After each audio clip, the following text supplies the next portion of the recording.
rencontrer les étudiants en cinéma chinois, c'est quelque chose qui me fascine. Oh, chacun de ces réalisateurs m'apprend quelque chose. Avez-vous une préférence pour la culture américaine? Oui, parce que je suis français. Est-ce que vos films sont inspirés un peu de votre propre histoire? C'est-à-dire que tous les sentiments que mes personnages traversent sont des sentiments que j'ai traversés. J'aime bien donner un certain sentiment d'indécence.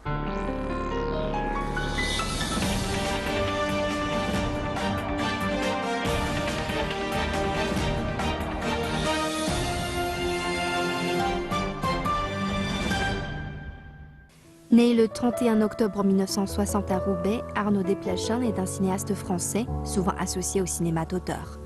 Diplômé de l'IDEC en section réalisation et prise de vue en 1984, il débute comme directeur de la photo, notamment sur les courts-métrages d'Éric Rochin. Grand directeur d'acteurs, il a révélé plusieurs talents du cinéma français comme Emmanuel DeVos et Mathieu Amalric et collaboré avec les plus grands, notamment Catherine Deneuve, Benicio del Toro. Le cinéma d'Arnaud Desplechin, réaliste et émouvant, explore les tréfonds de l'âme humaine et le thème de la famille. Il réinvente de façon virtueuse différents genres codifiés, comme avec le film d'espionnage La Sentinelle, la comédie de mœurs Comment je me suis disputé ma vie sexuelle, la comédie dramatique Roi et Reine, le biopic Jimmy P ou l'autobiographie Trois souvenirs de ma jeunesse. Bonjour Monsieur Arnaud Desplechin, bienvenue Bonjour. dans l'émission de Parlons-en. Merci, bonjour. Vous êtes l'invité du Festival de films international de Beijing et Festival Shanghai 7e art. C'est votre deuxième visite en Chine. Oui. Qu'est-ce que vous attendez de cette visite? C'est rencontrer le public chinois, de rencontrer j'ai aussi une rencontre avec les étudiants, de rencontrer les étudiants en cinéma chinois, c'est quelque chose qui me fascine. J'ai pu aussi rencontrer des réalisateurs chinois auxquels je tenais beaucoup. J'avais déjà croisé Jia Zhangke une fois à New York, à un festival, mais je ne le connaissais pas et j'ai eu la chance de dîner avec leur. Vous voyez, je suis un homme comblé, de rencontrer le public, de rencontrer les professeurs, les étudiants et de rencontrer les réalisateurs chinois, c'est une grande occasion pour moi. Vous avez cité le réalisateur chinois Jia Zhangke. Je sais que c'est un réalisateur chinois que vous aimez bien. Ouais. Comment vous avez découvert ces films et pourquoi vous aimez son style? Et c'était ça, la réputation qui m'est venue d'Amérique. Il était connu que Scorsese adorait Xiao Wu, qui était le premier film de Jia Zhangke. Donc je l'ai vu plus tard en DVD. Et les films de Jia Zhangke ont souvent été montrés en Festival de Cannes et sont distribués en France. Et donc j'ai eu des chocs esthétiques. Je pensais à Still Life, vous voyez, qui est un film qui m'a émerveillé, Plateforme, tout ce cinéma-là. Je connaissais les générations précédentes, Zhang Yimou, Chen Kaige. Je me souviens du premier choc, peut-être le premier choc pour moi, c'était un film, et je vais mal le prononcer, de Xu Jin, qui était Sœur de scène, qui était un film qui m'avait absolument emballé. Donc j'ai pu suivre un peu les différentes générations. Et puis avec Jia Zhangke, une nouvelle voix est arrivée, très très puissante, quoi. Et puis un art très particulier de se servir des caméras digitales. De plus film, ses premiers films étaient en Super 16 ou en 35 mm, mais de comment son cinéma a réussi à adopter de nouvelles technologies et à donner une plastique qui est unique, ces ciels gris de Chine qui sont tellement particuliers, un art du temps aussi, et puis c'est un très grand directeur d'acteurs, c'est un très grand directeur de cinéma. Nous avons appris que vous êtes aussi fan des réalisateurs François Truffaut, Ouais. Alain Resnais, Ouais. Ingmar Bergman. Ouais. De quoi leur style ou leur film vous attire? Oh, chacun de ces réalisateurs m'apprend quelque chose. François Truffaut, ça m'a pris longtemps, vous voyez, parce que je suis français, donc quand j'étais petit, à l'école, on nous montrait des films de François Truffaut, mes parents me parlaient des films de François Truffaut, donc ça ne m'intéressait pas beaucoup, vous voyez, je préférais les films américains. Et c'est plus tard, quand j'ai commencé à travailler dans le cinéma, que je me souviens d'une projection des 400 coups qui pour moi était une révélation. C'était un film que je connaissais, je l'avais vu 10 fois à la télévision. Et là, j'étais dans une salle de ciné, j'avais commencé à travailler dans le cinéma, et tout d'un coup, je voyais l'extrême inventivité formelle de François Truffaut, qui m'était jamais apparu jusqu'à maintenant. Et depuis, il m'a été très très précieux pour cet art de l'autobiographie, de donner un sentiment autobiographique, un peu intime. Vous savez, il y a une phrase de François Truffaut que j'aime beaucoup, c'est il dit « Tous les acteurs devraient tourner comme s'ils avaient 42 fièvres ».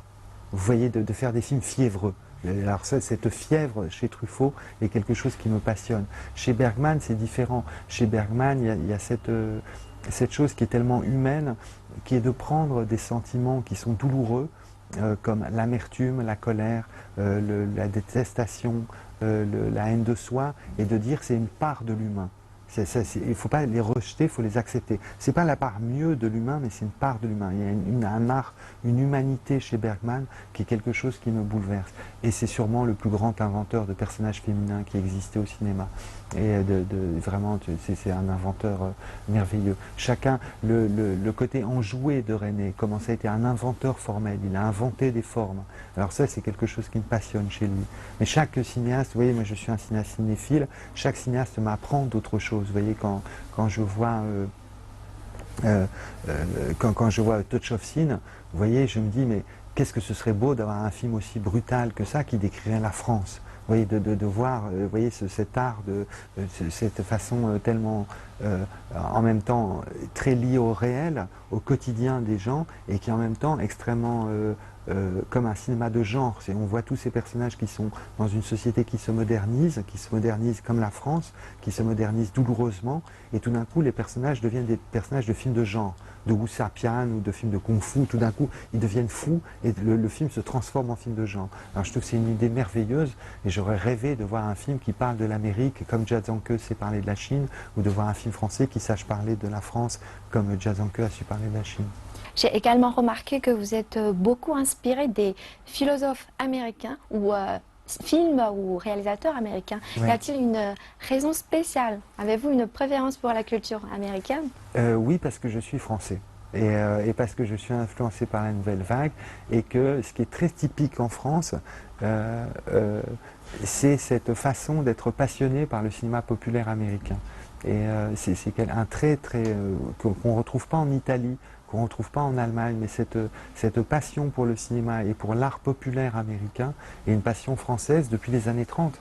Vous savez, Jean Renoir, qui est sûrement le plus grand cinéaste français qui ait jamais vécu, Jean Renoir, c'est Dieu, c'était Stroheim et Chaplin. C'est Dieu, c'était pas du tout le cinéma français, son rêve, c'était le... Alors, cette façon française d'aimer le cinéma américain, c'est quelque chose dans lequel je me reconnais. Quand nous regardons vos films, nous avons toujours l'impression que vous vous cachez derrière un personnage. Par exemple, dans Comment je me suis disputée ma vie sexuelle, Bol quittait Roubaix pour Paris, ou La vie des morts, ou Le conte de Noël, le thème de famille que vous privilégiez. Est-ce que vos films sont inspirés un peu de votre propre histoire? Alors, pas du tout. Pas du tout. Pas du tout. Oh, pas du tout. Pas du tout et entièrement. C'est-à-dire que j'essaye de fabriquer des films qui soient romanesques, donc d'inventer des vies que je n'ai pas vécues, parce que ma vie, vous savez, c'était la vie d'un cinéphile. C'est-à-dire que quand j'étais petit, je ne faisais que regarder des films et lire des livres, et j'ai mené une vie très très raisonnable, beaucoup trop raisonnable. Alors je préfère que mes personnages aient des vies plus intéressantes que ma vie. Je ne regrette pas, hein, je suis ravi d'avoir une vie de cinéphile, mais enfin j'essaie d'inventer des vies qui soient plus romanesques que ça. Et pourtant, j'essaye de vous donner, comme François Truffaut, le sentiment de l'autobiographie. C'est vraiment que mes personnages traversent sont des sentiments que j'ai traversés. J'aime bien donner un certain sentiment d'indécence. Vous voyez, c'est ce que je demande aux acteurs. Aux acteurs sur le plateau, s'ils me donnent seulement leur talent, ça ne me suffit pas. Je veux qu'ils me donnent une petite chose précieuse, un secret, quelque chose qui dissimule, et que tout d'un coup ils aient cette indécence. Alors moi, dans mon écriture, j'essaye moi aussi d'être un acteur parmi les acteurs et de vous donner ce sentiment d'indécence, de vous donner le sentiment de dire ah, c'est trop proche, c'est trop intime. Voilà. Je suis désolé, mais il me semble qu'il y a un problème avec vos papiers. Quel était le souci avec mon passeport? Nous avons trouvé un autre Paul Dédalus. Alors, qui es-tu? Je ne sais plus. Je me souviens. Qu'est-ce que tu fais à Paris? Je cultive mon mystère. Mystérieux, tu parles. Tu veux t'inscrire sur la liste d'attente? Tu t'appelles Esther et t'es dans la classe de ma sœur. Paul, j'arrête pas de te manger des yeux. Tu fais toujours cet effet-là. Pourquoi? Parce que je suis exceptionnelle. C'est qui son type? Tu le connais? Non. Tu veux que je te raccompagne? Ils sont venus pour te casser la gueule. Ils sortent avec Esther. Mais je crois que t'es bientôt lourdé, toi. Je crois que tu l'agaces. Même moi, on se connaît pas et déjà tu m'agaces un peu. Tout est effacé. Sinon, 3, 4 bribes. Je veux pas d'un fainéant dans ma maison. Ne me rapporte pas de telles notes. Est-ce que quelqu'un t'a déjà aimé plus que sa vie? Moi, je voudrais t'aimer comme ça. Que tu partes. Je vais étouffer. J'étouffe. Esther, tu existes tellement fort, comme une montagne. Si tu existes, ça veut dire que je ne suis pas enfermé dans un rêve. Je crois que j'ai un peu merdé avec Esther. Comment ça? Je crois qu'on a un peu couché ensemble. Oh non! Tu t'installes dans ma chambre? Tu couches avec ma femme? Et ne t'en fais pas, elle aime que toi. Je l'ai désiré. Et je crois qu'Esther aussi a sa manière à désirer que notre liaison ne connaisse jamais de fin. Maintenant, elle est avec moi. Et les règles du jeu ont changé. Un jour, j'ai donné mon identité. Je sais plus si je suis le bon. Moi, je sais que t'es bien le vrai.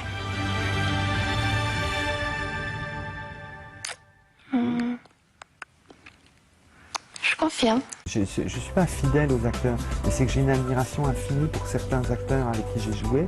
Et j'aime beaucoup le fait de retourner, pas dans un endroit prestigieux comme Paris, mais de commencer mes films sur un territoire humble comme Roubaix. J'aime bien écrire des scènes qui sont violentes, des scènes qui sont tragiques, des scènes qui sont brutales. Mathieu Amalric n'était pas acteur. Et il n'arrêtait pas sur le plateau de me dire « mais je ne suis pas acteur ». Je disais « t'en fais pas, ça c'est moi qui m'en occupe ». Si vous avez au maximum 3 choix, quel film préféreriez-vous proposer au public chinois?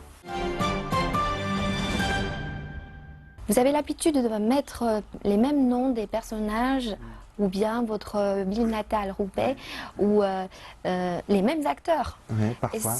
Est-ce que vous êtes quelqu'un de nostalgique? Nostalgique ben là, comme je viens de terminer, 3 souvenirs de ma jeunesse, j'ai pas l'impression que c'est... Vous voyez, c'était tellement une découverte de travailler avec ces jeunes gens, de découvrir pas des nouveaux paysages, puisque le film se passe à Roubaix, mais de découvrir une nouvelle génération. Que j'ai pas l'impression d'être tellement dans la nostalgie, même si mon passé m'est précieux, mais c'est 3 choses qui sont très différentes. Vous voyez, j'utilise parfois, il y a des noms de personnages qui reviennent de film en film. Esther. Alors ça pouvait Esther Kahn, et puis elle revient. Paul Dédalus, il apparaît 2 fois. Ismaël, je suis en train d'écrire. Alors, si vous voulez, c'est comme des masques que j'ai. C'est comme si chaque fois que je faisais un film, j'allais dans mon grenier, et dans mon grenier j'ai une malle, et dedans j'ai quelques masques, quelques prénoms, vous voyez, j'essayais d'en inventer à chaque fois des nouveaux, et puis j'utilise les vieux masques, quelques déguisements, un accessoire, pour essayer d'inventer quelque chose de nouveau. C'est quelque chose que j'ai pris chez Bergman, où chez Bergman on retrouve des personnages comme ça, qui viennent de film en film, qui traversent les films. Anna, qu'on retrouve, les Vergers russes, qui est le couple maudit. Vous voyez, c'est les noms de problèmes que j'essaie de régler. Paul Dédalus a 29 ans. Il est maître assistant en philosophie dans une faculté de la périphérie parisienne. Comme Paul s'est retrouvé à enseigner sans l'avoir voulu, il désire quitter ce travail provisoire depuis déjà 2 ans, mais n'y arrive pas. Il le désire assez pour n'avoir jamais passé les examens qui feraient de lui un professeur à part entière. Ainsi, il vit une moitié de vie avec un traitement modeste en attendant de commencer ce qu'il serait bien en peine de nommer, sans doute, sa vie d'homme. Paul habite avec son cousin Bob et il sort avec la même fille depuis 10 ans, Esther. Non, je vais te dire pourquoi ce tableau te ressemble et pourquoi tu es une fille merveilleuse. C'est un tableau de Hubert Robert, peint au XVIIIe siècle. C'est un paysage en Italie. Tout semble à l'abandon. En bas, le tableau est mangé par les ruines comme après le passage d'une tornade de temps. Et moi, je pense que tu pareilles à ce qui a ravagé ces colonnes, sauvages, violentes. Et là, c'est ton menton qui semble simple et droit comme un texte en latin. Mais qui est violent aussi, comme Actéon. Moi, je suis comme Actéon, déchiré par les chiens. Et toi, tu es comme Diane. Mais tu es dit comme Vénus. Ou comme Nausicaa qui accueille Ulysse, tout nu et déchiré quand les autres filles se sont enfuies. Et ça, c'est en haut du tableau. Et là, c'est ton front, tes sourcils et tes yeux bleus comme le ciel. Parce que ton visage tient toute la signification du monde dans ses traits. Esther entreprend de mornes études à Lille. Elle travaille au magasin de ses parents et trouve la vie grise. Ses lettres sont maintenant devenues quasi quotidiennes. Paul, je vais sûrement t'écrire encore une lettre d'abruti. Tu en es arrivé à me manquer à un point tel qu'à chaque fois que je pense à toi ou que je t'écris, mes larmes coulent toutes seules.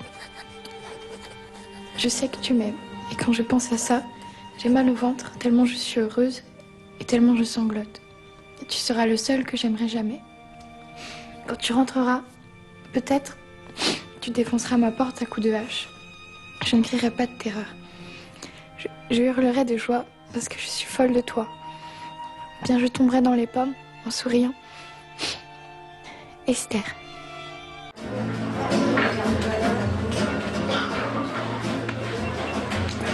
Salut. Salut. Ça fait bien chier que je sois là, hein, tu regardes de m'avoir invité. Ouais, vachement. Alors c'est eux tes copains? Ah, bah y'a Bob. T'as honte de moi, hein? Écoute, t'es super en retard, je suis gêné, quoi. Il fallait que je me maquille comme une pute. Canon. Je ne suis pas fidèle aux acteurs, mais c'est que j'ai une admiration infinie pour certains acteurs avec qui j'ai joué et qui m'aident à inventer des histoires. Mathieu Amalric m'a apporté énormément à mon cinéma. Alors c'est pas une fidélité, c'est je le redécouvre à chaque fois. Je recommence un casting à zéro et je me dis mince, Mathieu Amalric il est vachement bien quand même. Alors c'est pas parce que j'ai déjà fait des films avec lui que je vais le punir, vous voyez. Donc on se retrouve sur un film. Et Roubaix, c'est quelque chose, c'est une ville très humble. C'est une ville en France qui est connue pour être la ville la plus pauvre de France. C'est la ville où je suis né, qui est une ville assez violente, très déshéritée. Et j'aime beaucoup le fait de retourner, pas dans un endroit prestigieux comme Paris, mais de commencer mes films sur un territoire humble comme Roubaix. Et vous voyez, dans le conte de Noël, on essayait d'enchanter cette ville. Et il me semble que c'est le pouvoir de cinéma d'arriver dans un territoire humble, et par l'art du cinéma, je pense dans un conte de Noël, tout d'un coup il neige sur Roubaix, et puis il y a la neige partout dans le parc, vous voyez, et tout d'un coup tout est enchanté. Et le fait de prendre quelque chose de humble et de montrer comment c'est un monde enchanté, il me semble que c'est une des tâches du cinéma. Vous avez parlé de Mathieu Amalric, c'est votre acteur fétiche. C'est quand même très intéressant de voir quelqu'un qui grandit dans vos films. Ouais. Pouvez-vous parler un peu sur cet acteur? Qu'est-ce que vous avez appris particulièrement de cet acteur, parce que vous avez coopéré pendant plusieurs années? Oui. Il a un sens de l'humour dont j'ai absolument besoin pour mes personnages. J'aime bien écrire des scènes qui sont violentes, des scènes qui sont tragiques, des scènes qui sont brutales, mais à la condition qu'on garde un sens de l'humour. Et ça, c'est une qualité que Mathieu a et que d'autres acteurs français n'ont pas, c'est qu'il garde ça. Et aussi, il a une très belle chose, c'est qu'il a une modestie devant les actrices. Vous voyez, comme il est réalisateur, il joue jamais pas, il pense pas à son propre jeu, il regarde l'actrice en face de lui et il change son jeu en fonction de l'actrice. Et c'est aussi parce qu'il est cinéaste, vous voyez. Alors du coup, il se laisse affecter par son partenaire. Et ça, c'est quelque chose qui est merveilleux. Alors il a toutes les audaces, il a beaucoup de fantaisie et en même temps, il a une humilité qui est quelque chose qui me convient parfaitement au personnage que j'écris.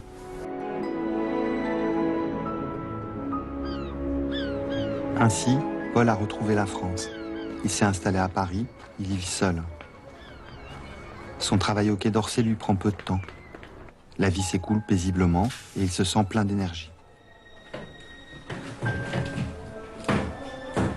Un matin ensoleillé, il reçoit une lettre de Jean-Pierre Kowalki. Son vieil ami est devenu chirurgien. Il lui demande l'adresse d'Esther. La colère de Paul ne s'est pas éteinte.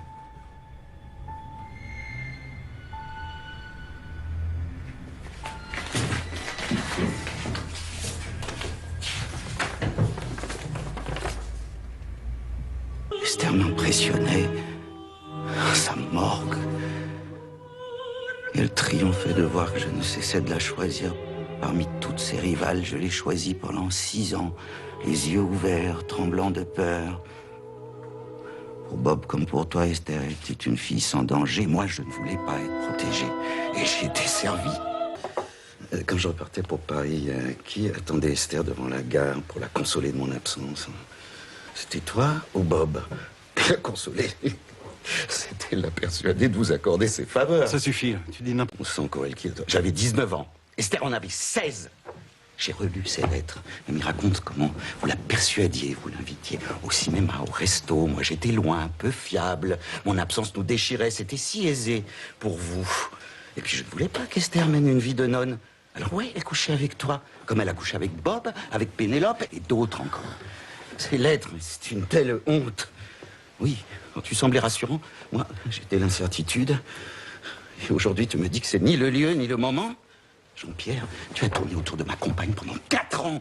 4. Tu la guettais. 2 hommes qui se disputaient une femme. Qu'est-ce que ça veut dire? Vous savez, parfois, il arrive que nous ayons sur le corps des cicatrices dont nous avons oublié l'origine. Des cicatrices de ce genre existent aussi dans l'esprit. Oh, il est midi. Nous devrions arrêter là. Votre passion va vous manquer. Bien sûr. Vous n'avez pas souhaité l'accompagner à la gare. Non. Vous vous sentez coupable? Oh non. Non, je ne me sens pas coupable des crimes de l'Amérique envers les Indiens. Je ne suis responsable qu'envers moi-même, des actes que moi-même je commets. Vous avez réalisé 11 films en 30 ans, de La vie des morts à 3 souvenirs de ma jeunesse, en passant par La Sentinelle, Esther Kahn. Si vous avez au maximum 3 choix, quel film préféreriez-vous proposer au public chinois? Au public chinois, je dirais d'abord le dernier, parce que le dernier c'est le plus jeune, donc c'est celui que je dois protéger. Vous voyez, c'est comme un enfant qui grandit, donc il faut toujours protéger le plus jeune. Donc ce serait 3 souvenirs de ma jeunesse, qui est un film qui rassemble beaucoup de mes films. Vous voyez, la première, c'est un film en 3 chapitres. Alors, le premier chapitre c'est comme La vie des morts, le deuxième c'est comme La Sentinelle, et le troisième c'est comme Comment je me suis disputé. Alors ça, je pense et puis le thème de la jeunesse est tellement, et ces acteurs jeunes sont tellement merveilleux, je pense pour un public chinois c'est bien. Je dirais un film qui m'est très cher, parce que c'est un film oui, je ne sais pas pourquoi il m'est si cher que ça, mais Rois et Reines, je pense que c'est un film beaucoup montré à l'étranger, que j'ai beaucoup, et je pense qu'il peut intéresser un public chinois, et peut-être parce que c'est un film tellement français, je dirais Le Conte de Noël, parce que c'est tellement français que c'est presque une caricature de film français. Donc du coup, pour connaître la France ou le cinéma français, je dirais ces 3-là, c'est les premiers qui me viennent à l'esprit. Et d'ailleurs, dans Roi et Reine, vous avez créé un personnage qui apprend la sinologie. Oui. Ariel. Oui, c'est vrai. Elle apprend. Elle savait juste compter. Elle disait 1, 2, 3, 4, 5, 6, 7, 8, 9. Voilà. Et La Sentinelle et Comment je me suis disputée ma vie sexuelle font partie de la programmation du panorama du cinéma français 2016. Pouvez-vous parler davantage sur ces 2 films? Bien sûr, La Sentinelle, c'est mon premier long métrage. J'avais tourné un moyen métrage qui était La vie des morts, qui était sorti en salle en France et qui après a été vu un petit peu dans le monde entier, mais le premier que j'ai écrit après. Mais le premier long métrage que j'ai écrit, c'est La Sentinelle, sur des thèmes très sombres et très sévères qui sûrement correspondent au jeune homme que j'étais, qui est un portrait de la France à l'époque de la chute du mur de Berlin. Et c'est un film qui est hanté par la présence des morts et par la présence de la politique dans nos vies. Alors c'est un film qui traverse beaucoup de genres différents, le genre de l'espionnage, le genre du film policier, le genre du film d'amour, et qui décline la même intrigue sur des modes différents. Alors ça en fait un film très théorique, très abstrait, et qui est un film qui m'est cher, puisque c'est un film qui a été sélectionné à Cannes, et qui est le premier film que j'ai montré et vendu aux États-Unis. Donc je dois beaucoup à ce premier film, même s'il est très théorique.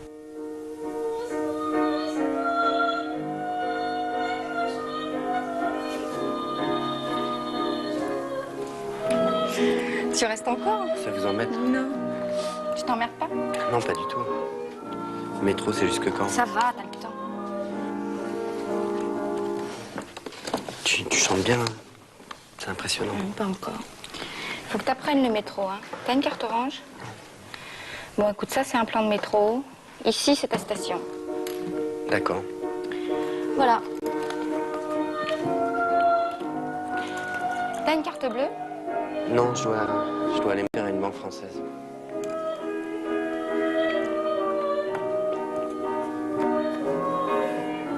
beaucoup d'argent. C'est bizarre hein, avec eux. Non, c'est pas grave. L'aide d'argent n'est pas mortelle. T'as l'air soucieux. Non. Comme tout le monde, quoi. Qu'est-ce qu'il y a? Je sais pas, c'est parce que j'arrive. C'est nouveau, hein, quand même. Oh oui, c'est... Ah oui.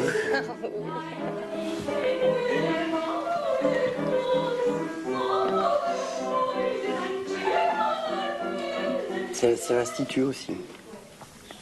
Quand t'es dans la salle de dissection, t'as vraiment l'impression que tu es au cœur. Là où il n'y a plus de différence. C'est très calme, tu sais ce qu'il y a à faire, et que ça. Kolchagin, c'est un citoyen de ton pays, un disparu. Vous voulez que je vous le donne? Tiens, regarde, c'est un bout de mort. Tu veux savoir où ils partent, tes traîtres? Va Reims-les-Vents. Arrête. Mais c'est vrai, quoi, c'est vrai. Allez. Eh, c'est la détente, camarade. Je te rends tes traîtres. Je te les rends. Allez. Arrêtez. Non mais lâchez-le. Tu me lâches. Dégage. Ah bah bravo, voilà, vous êtes content. Connard. Fermez les portes, moi. Pas de courant d'air. Espèce de connard. Tu veux que j'appelle les flics? Dis. Allez, dis. Hein? Marco, il a... Non mais ça va, maintenant. Kolchagin, c'est un ingénieur à toi, un militaire. Il faisait des gages militaires. Alors viens chercher tes soldats. Allez. Allez, ça suffit. Allez, ça suffit. Hop, allez, allez. Et comment je me suis disputé, c'est un film que j'aime infiniment. C'est tellement romanesque. C'est cet homme qui n'arrive pas, qui a 3 femmes. Alors il en a une. Ça va pas très bien avec elle. Alors, il avait une amante, mais alors ça marchait pas avec elle. Alors du coup, il en a une 3e et ça fait trop. Et il s'en sort pas et il perd les 3. Et du coup, le film est le portrait de ces 3 femmes et les 3 actrices, Emmanuelle DeVos, Jeanne Balibar, sont admirables dans le film. C'est un film qui m'émeut aussi particulièrement parce que vous savez, Mathieu Amalric n'était pas acteur. Mathieu Amalric, il était technicien de cinéma. Donc je l'ai rencontré, je me disais, celui-là, peut-être, il pourrait faire l'acteur. On avait fait des essais, et il n'arrêtait pas sur le plateau de me dire, mais je ne suis pas acteur. Je disais, t'en fais pas, ça c'est moi qui m'en occupe. Alors du coup, je vois la naissance de Mathieu Amalric comme acteur dans ce film. Donc il y a une couleur d'émotion très forte quand je revois le film, parce que Mathieu est merveilleux dans le film, et c'était sa première fois où il jouait un rôle principal dans un film. C'est pour ça que vous avez créé les mêmes personnages dans votre dernier film. Dans le dernier film, oui, dans les 3 souvenirs. Oui, je vais le retrouver. Avant Nathan, je merdais, t'aurais pas voulu de moi. Mais tu sais, je suis un peu terne comme fille. Si tu m'avais, tu le verrais que je suis terne. C'est parce que Nathan m'a sauvée, qu'il m'a laissé l'aider, par exemple, que je m'en sors. Toi, tu peux rien pour moi. Tu peux rien pour toi déjà, alors. On sera ensemble avec quel argent? Où? T'habites où? Chez mon cousin. Moi, je veux pas habiter avec ton cousin, hein. Paul et Nathan s'aiment de toute la certitude qu'ils ont chacun de ne pas être l'autre. Bob est persuadé qu'il est Paul et Paul n'en est pas loin. Si Nathan et Paul diffèrent assez pour agir de manière très semblable, le mimétisme entre Paul et Bob est si fort qu'on peut dire que Paul s'appuie sur lui pour oser dissembler constamment et radicalement à Bob. Les 2 cousins se ressemblent tant qu'ils agissent de manière strictement contraire, sûrs au bout du compte de se retrouver identiques l'un à l'autre. Écoute, me fais pas chantage avec ça, connard. D'abord, je m'en fous, et puis je vous trouve répugnant.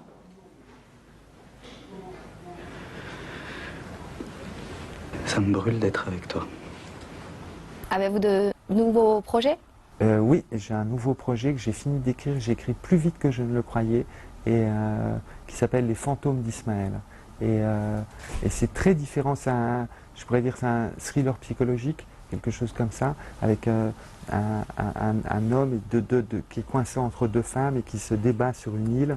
C'est un film très bergmanien et qui me passionne et que je pense tourner à la fin de l'été. Nous attendons avec impatience votre prochaine production. Merci. Merci et nous espérons que vous passez de bons séjours en Chine et trouvez peut-être de possibles collaborations avec la Chine dans le secteur du cinéma. Je l'espère aussi. Merci d'avoir accepté notre interview. Merci à vous.